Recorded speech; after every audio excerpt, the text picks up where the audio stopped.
On a sunny Saturday afternoon in Silicon Valley, two proud fathers stood on the sidelines of a soccer field. They were watching their young daughters play together. And it was only a matter of time before they struck up a conversation about work. The taller of the two men was Danny Shader, a serial entrepreneur who had spent time at Netscape, Motorola, and Amazon. Intense, dark-haired, and capable of talking about business forever.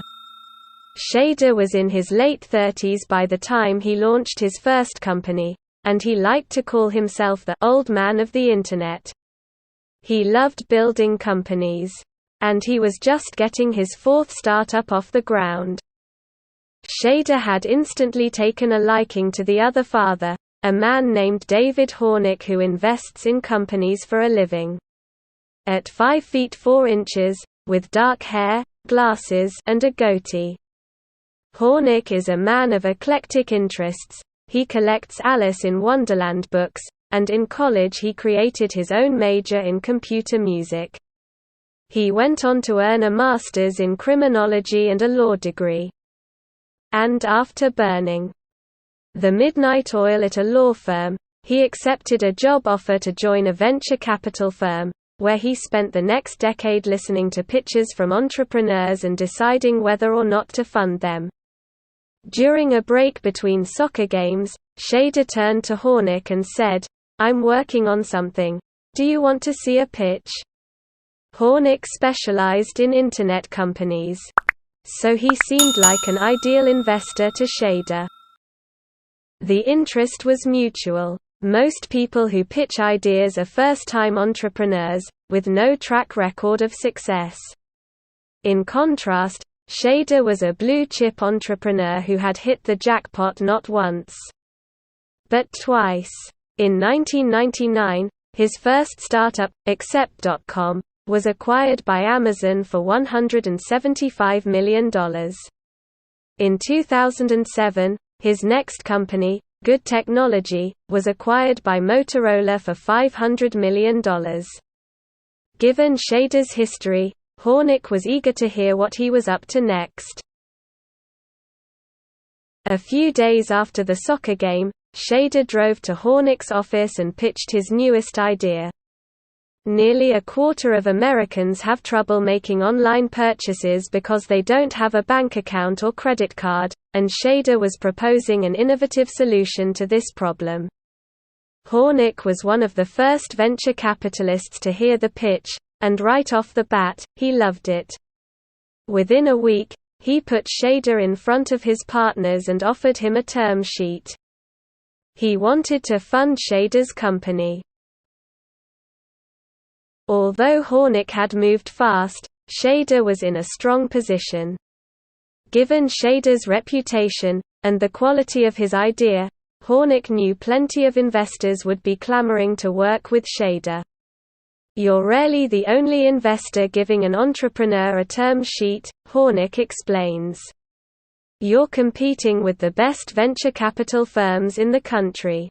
And trying to convince the entrepreneur to take your money instead of theirs." The best way for Hornick to land the investment was to set a deadline for Shader to make his decision. If Hornick made a compelling offer with a short fuse, Shader might sign it before he had the chance to pitch to other investors. This is what many venture capitalists do to stack the odds in their favor. But Hornick didn't give Shader a deadline. In fact, he practically invited Shader to shop his offer around to other investors. Hornick believed that entrepreneurs need time to evaluate their options. So as a matter of principle, he refused to present exploding offers. "Take as much time as you need to make the right decision," he said. Although Hornick hoped Shader would conclude that the right decision was to sign with him, he put Shader's best interests ahead of his own, giving Shader space to explore other options. Shader did just that. He spent the next few weeks pitching his idea to other investors. In the meantime, Hornick wanted to make sure he was still a strong contender. So he sent Schaeder his most valuable resource, a list of 40 references who could attest to Hornick's caliber as an investor. Hornick knew that entrepreneurs look for the same attributes in investors that we all seek in financial advisors: competence and trustworthiness. When entrepreneurs sign with an investor, the investor joins their board of directors and provides expert advice. Hornick's list of references reflected the blood, sweat, and tears that he had devoted to entrepreneurs over the course of more than a decade in the venture business. He knew they would vouch for his skill and his character. A few weeks later, Hornick's phone rang. It was Schaeder, ready to announce his decision. "I'm sorry," Schaeder said, "but I'm signing with another investor." The financial terms of the offer from Hornick and the other investor were virtually identical. So Hornick's list of 40 references should have given him an advantage. And after speaking with the references, it was clear to Schaeder that Hornick was a great guy. But it was this very same spirit of generosity that doomed Hornick's case. Schaeder worried that Hornick would spend more time encouraging him than challenging him.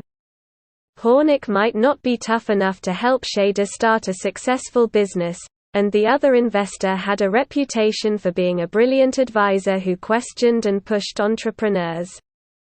Schaeder walked away thinking, "I should probably add somebody to the board who will challenge me more. Hornick is so affable that I don't know what he'll be like in the boardroom." When he called Hornick, he explained, "My heart said to go with you, but my head said to go with them. I decided to go with my head instead of my heart." Hornick was devastated, and he began to second-guess himself. "Am I a dope? If I had applied pressure to take the term sheet, maybe he would have taken it.